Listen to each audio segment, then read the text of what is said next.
What's the hardest thing about writing? Well, it's getting started. Maybe you're having a hard time coming up with a story idea, or you're stuck on where to take your story next.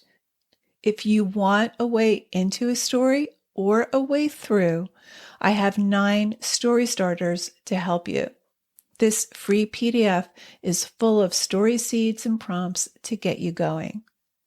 To download your 9 story starters, go to nancypanuccio.com/start. That's Nancy with an I, Panuccio with 2 C's, nancypanuccio.com/start. It really should hook your reader emotionally. A good plot is not enough. Action is not enough. We want to feel something for your character in your opening, even if our feelings are conflicted.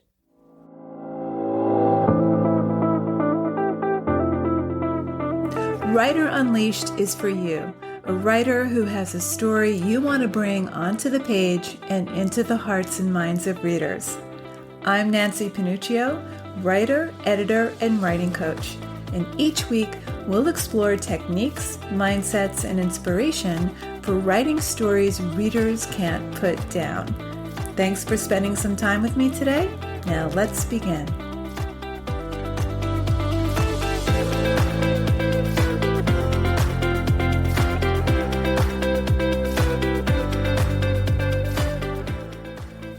How do you write an opening scene that hooks your reader? Some story openings are so powerful that they compel you to keep reading. You must keep reading. In other words, you are hooked. A hook is usually defined as the very first sentence of the story. And your first sentence is important, but you want to extend the reader's interest into the lines that follow. A hook is crafted to capture your reader's interest. I'm going to define a hook as the opening scene or the opening paragraphs. So a hook is the first thing that draws the readers into your story. A strong hook does multiple things to draw the reader in. Usually it throws them into the middle of some action, or it stokes their curiosity about an intriguing character or an unusual situation, or it entices them with questions that they crave the answer to. So in this episode, we're going to focus on opening hooks, the opening of a story that makes continuing to read irresistible. There are 4 common elements that a story hook has, and we'll break down each with examples. Now, sometimes it takes a while to craft your opening hook because a great hook contains a lot of the DNA of the story as a whole. It foreshadows, it sets the tone, it sparks curiosity, it makes a promise to the reader. So don't feel like you have to nail your opening hook right from the jump. It's something you'll come back to as you write and revise. It simply means that the story starts with something interesting happening. For example, the movie The Godfather has a masterful opening scene. It's 7 minutes long, but it accomplishes so much. It starts with a close-up of a man, an Italian immigrant. His name is Bonacera, as we learn. The first thing he says is that he loves America, and he talks about all the opportunity America has afforded him, etc. And then he goes into the story about how his daughter was violently beaten and that the 2 boys who beat her were let go during the trial with no charges. And now he wants justice. And as he tells the story, the camera pulls back to show this man behind the desk. It's Vito Corleone, played by Marlon Brando, But we don't see him yet. We just see the back of his head, and it's kind of blurry. And he's very soft-spoken, and he listens to Bonacera, and then he asks him what he wants him to do. And Bonacera gets up and whispers in his ear. Now, we're still viewing the back of Vito Corleone. We're assuming that Bonacera is wanting Vito to kill these guys. And then Vito Corleone says, "What you're asking me to do, I cannot do." And then he goes into how Bonacera has never invited him to his house, not even for coffee, and that he should have come to him before he went to the police.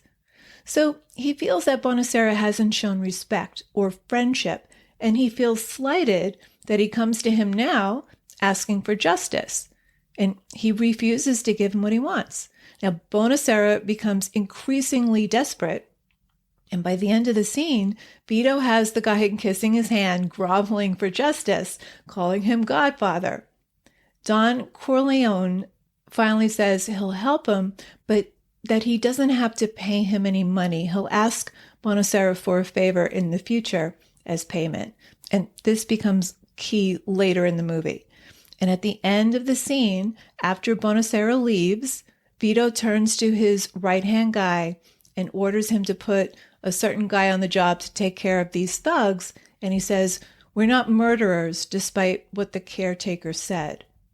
So here's what I've noticed about openings that hook me into the story immediately. There are several things they're doing that work, multiple things that pull me in and make it impossible for me to turn away. I've narrowed it down to 4. Here we go. Number 1, something is already in action. It's in the middle of something. So we're meeting the characters in the middle of something significant or revealing. In The Godfather, Bonacera and Vito Corleone are already seated. We're not getting the introductions or Bonacera coming into Don Corleone's office. We don't see the brutal beating of his daughter or the court hearing where the boys were set free. Now, the hook does not need to be something epic. When I say action, I don't mean it has to be a car chase or some other blockbuster opening. It doesn't have to start with a bank heist or an explosion. What I like about the opening to The Godfather is that it's quiet, it's understated, but it's powerful. A hook just means that a character, usually the protagonist, but not always, should be doing something when the book opens that's worth sticking around for. It could be a very brief summary. It could be a line of dialogue. In The Godfather, it's Bonacera's monologue. It could be a question. It could be an action. But starting in the middle of something happening is always a good way in. It gives the story a place to go so that it feels like it's heading somewhere. So number 1, something is already in action. Okay, on to number 2. A great hook provokes questions. Here's an example from a novel I'm currently reading. This is from The Mars Room by Rachel Kushner. I'm just going to read the first page. Here's the first line. Chain night happens once a week on Thursdays. Now, I'm already hooked. I'm wondering, what is chain night? What does this mean? And she continues to answer my question. Once a week, the defining moment for 60 women takes place. For some of the 60, that defining moment happens over and over. For them, it's routine. For me, it happened only once. I was woken at 2 a.m. and shackled and counted.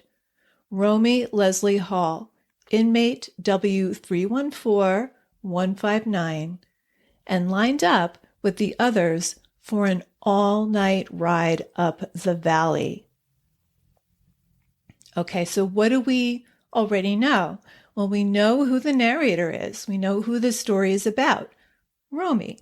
We know where she is, in prison, and we know what time it is, 2 a.m. questions I still have. Why is she in prison? And where is the bus going at 2 a.m.? Where are they taking her? What's up in the valley? So a great opening elicits questions and intrigue. She continues. As our bus exited the jail perimeter, I glued myself to the mesh-reinforced window to try to see the world. There wasn't much to look at. Underpasses and on-ramps, dark, deserted boulevards. No one was on the street. We were passing through a moment in the night so remote that traffic lights had ceased to go from green to red and merely blinked a constant yellow. Another car came alongside. It had no lights. It surged past the bus, a dark thing with demonic energy. There was a girl on my unit in county who got life for nothing but driving. She wasn't the shooter, she would tell anyone who'd listen. All she did was drive the car. That was it. They used the license plate reader technology. They had it on video surveillance. What they had was an image of the car at night moving along a street, first with lights on, then with lights off. If the driver cuts the lights, that is premeditation. If the driver cuts the lights, it's murder. Okay, now the opening scene doesn't end there, but that's the hook. So questions give the reader a reason to keep reading. It intrigues, but it doesn't give it all away. It withholds, but it doesn't withhold too much. Now, sometimes I'll read an opening that is trying to withhold too much, but it's too cryptic. And so we don't have a clear picture of who the main character is, where they are, or what's happening. And we have no hints about what this person cares about or what's important to them. So sometimes writers will create what they think is an intriguing opening, but it's too mysterious, it's too cryptic. Yes, you want mystery, but not so much that the reader doesn't know what's happening or why we should care. A good hook, whether it uses action or a strong first line or another technique, will have your reader guessing about your character's motivations and backstories. In the Mars Room, I'm curious about what Romy did to wind up in prison. I want the backstory.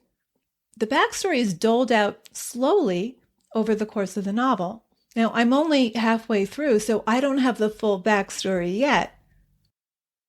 Once you have your reader's attention, you want to maintain it.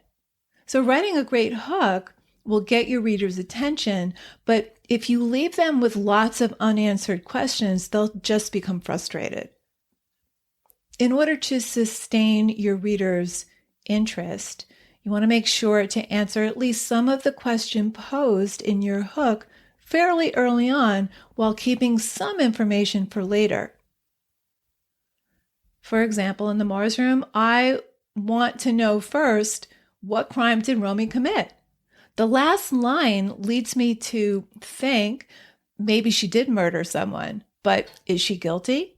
If she is, who did she murder? And what were the circumstances that led to it?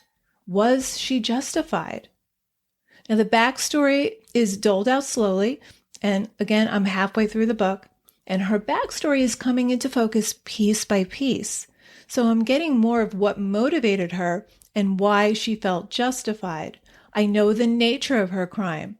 My inference from the opening was dead on right. It was murder. But the details about her crime are doled out slowly. We get a little bit at a time. And the promise is that we'll learn everything in due time. So number 2, provoke questions. Okay, on to number 3. A great opening hook creates an emotional connection to the character. It really should hook your reader emotionally. A good plot is not enough. Action is not enough. We want to feel something for your character in your opening. even if our feelings are conflicted, in order for us to really get hooked into the story, we have to have a sense of who this person is, what they value. So how do we form this human connection? Well, we have to learn what's important to this character, their values. We connect to their humanity that way. We know what's important to them. For example, in The Godfather, we hook into this moral code. Vito Corleone doesn't want to murder the boys. That's not his brand of justice. Beating them, though, would be. So when he says to Bonacera in the opening scene, I can't do what you ask, he's drawing that line. But we also learn that he values friendship. In fact, he's disappointed that Bonacera has not shown friendship. And what's interesting about this story, even in the novel, is that the protagonist of The Godfather is not Don Corleone. It's his son, Michael. Vito is essential to the story. He's a major character. But this hook brings us into their world, and it sets the tone of the entire movie. And at the end of that opening scene, Don Corleone turns to his right-hand man and says, "We're not murderers," despite what the Undertaker says. So we get a sense of his honor and ethics. He doesn't feel murder fits the crime. Bonacera's daughter is still alive. But he's also predatory and manipulative, even to the people he protects. And this is fascinating. So we meet a complex and morally ambiguous character. While he's portrayed as this loving and devoted family man, he's also the head of a powerful crime family. He's involved in illegal activities. So why does this work? Well, his son and successor, Michael, is driven by vengeance. He's really the opposite of his father. Vito Corleone is kind. Illegal activities aside, he values friendship and relationships. He's a family man. And all of this is set up in the opening scene. Michael, his son and successor, is driven by different values. So it's a great opening hook because it sets up the whole idea of murder. Even if we're not willing to fully believe that Don Corleone doesn't condone murder, we expect that murders will happen. In fact, later on, when Vito's son is assassinated, Vito doesn't seek vengeance, he seeks peace. He values relationships, he values friendships. It's all in that opening scene, and it's only 7 minutes long. In the Mars room, we see Romy yearning to see what's on the outside as she's traveling in this bus. We see what she notices and how she interprets it, and how she relates what she's seeing on the road to someone she knows, and the arbitrary nature of deciding guilt versus innocence. So action is not enough. Plot is not enough. We need to meet real human beings, and we need to learn something that makes us care, something that makes us intrigued about a character, about their situation, and wonder about their motivations and their backstory. We need to care or be curious enough about your characters to care what happens as the story unfolds. So, number 3, create an emotional connection. Okay, on to number 4, contradiction. This is all about surprise.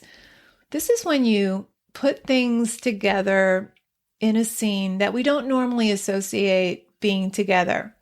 And this creates an irresistible tension. For example, in The Godfather, one of the most contrasting elements is the kitten on Vito Corleone's lap. So as the camera focuses on the long shot of the room, we see a kitten on his lap, he's petting it, and we hear the purring. There are also 2 men at the perimeter of the room standing in silence.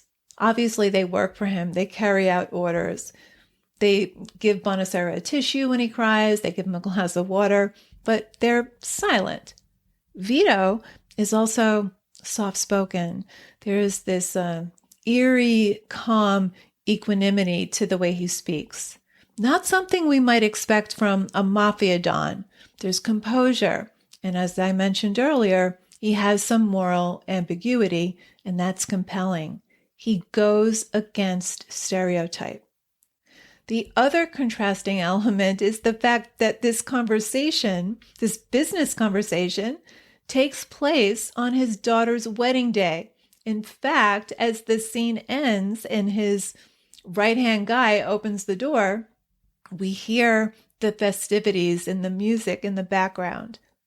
In the Mars room, we have a narrator who is introspective, who thinks in a way we wouldn't expect. She's observant. Again, goes against stereotype. She's also a woman, and we don't see many stories about female convicts. There's also that car that passes without headlights, something we wouldn't expect. Now, hooks aren't just for your story's first chapter. I mean, if you're writing a short story, then you'll definitely want an opening hook, and maybe each scene starts with a hook sentence. For books with multiple chapters, you can use a hook to both end a chapter and begin a new one. So your first chapter isn't the only one that can benefit from a hook. Try opening each chapter with action, a bit of dialogue, or an interesting piece of information that will grab your reader's attention. This will maintain your reader's desire to keep reading chapter by chapter.